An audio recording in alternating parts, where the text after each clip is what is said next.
Craft beer in general is really about community. It always has been, and you know, that's something that really makes us unique from bigger beer makers. We're here for the people, and we want to support where we live. I think when you come in here on any given evening, it represents that as kind of a melting pot. You know, we're a super inclusive space, and it's really fun to watch people from different walks of life come together over a pint of beer, and I think that's what makes this place so special. 7 years ago, he came to me and said, I want to open up a brewery, this is my dream, and I said, here we go.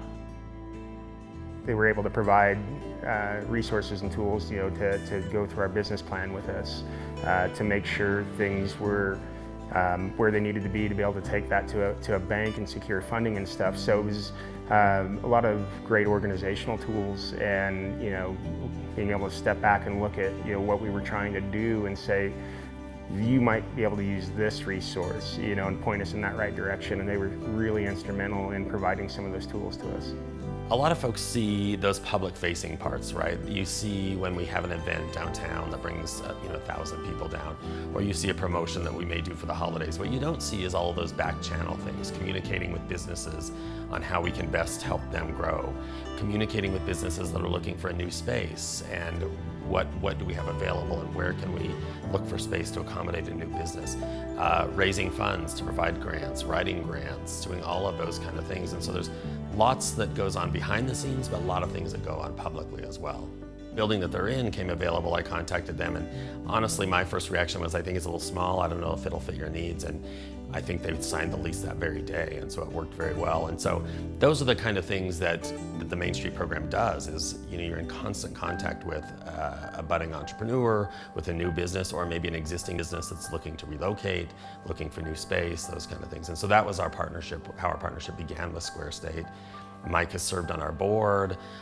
They're great champions for downtown. They attend our Brew Fest. You know, they're always there when we need them. So they're a great partner. The hope and the dream was to be able to make a living doing something you're passionate about. You know, I think we get to a certain space in our professional lives where, you know, sometimes that burnout's inevitable, and that's kind of where I was at in my professional career with my background in oil and gas. Kind of slow down and you look one day and you go, is this what I want to spend the rest of my life doing? Or would I be happier doing something I'm more passionate about? And that was kind of where Square State Brewing was born, was out of passion, you know, passion and a love for craft beer. We started Run Club in January, just right after the new year, getting people together and getting people together with the same interests. When we opened, that was really one of the things that we really wanted to incorporate, was supporting our community, doing events to support our community. It really makes this place, it gives it a feeling of warmth and a little bit more depth to have that neighborhood connection. It's a place where the community comes together.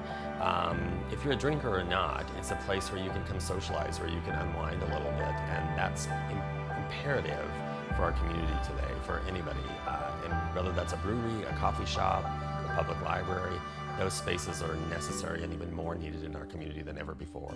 The people of Rock Springs really showed up for us, and we wouldn't be here without them. They saved us. So yeah, thank you, Rock Springs.